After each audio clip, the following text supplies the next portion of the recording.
আল্লাহ,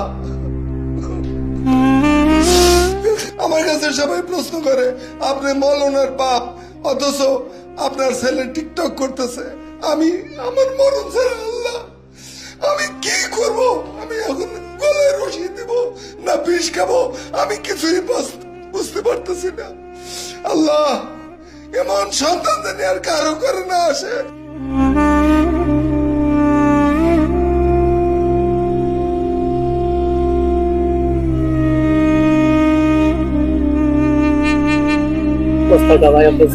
কি অবস্থা ভাই?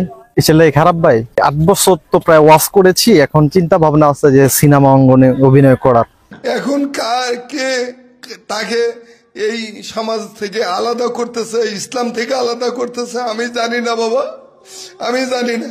কার প্রলোভনে পড়ছে সেটাও আমি জানি না। কিন্তু এখন মানুষ আমাকে সব সময় প্রশ্ন করে যে আপনার ছেলে এই দিকে যাচ্ছে কেন? আমি আল্লাহর কাছে কোনো জবাব দিতে পারতেছি না, কোনো জবাব দিতে পারতেছি না।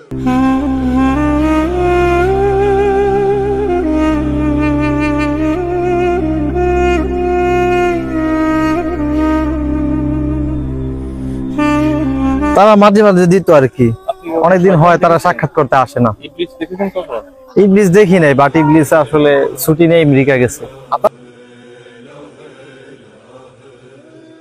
الذين هم في صلاتهم خاشعون।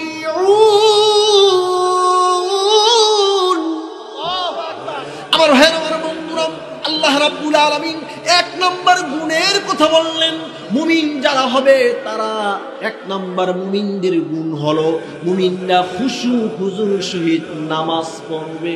হ্যাঁ, অনেকেই বলতেছে ঘর থেকে আমি বাইরে হতে পারতেছি না, যে দেখে খালি কথা হুজুর আপনার ছেলে টিকটক আজকে দেখে আসলাম, আপনার ছেলেকে মাথায় কালার করা চুল দেখে আসলাম।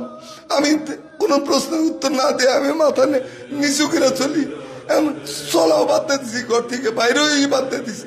আমি সমাজে কোনো মুখ দেখাইতে পারতেছি না।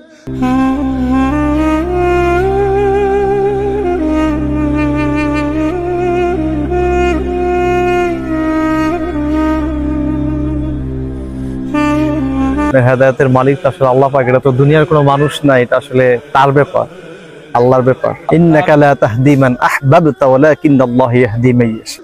আল্লাহ, আমি তো আসলে এমন না যে আমি আল্লাহকে ভুলে গিয়েছি বা আমি এখন আল্লাহকে মানতেছি না বা নাস্তিক হয়ে গেছি, ইসলামকে আমি মানতেছি না। এখন কোথায় আছে?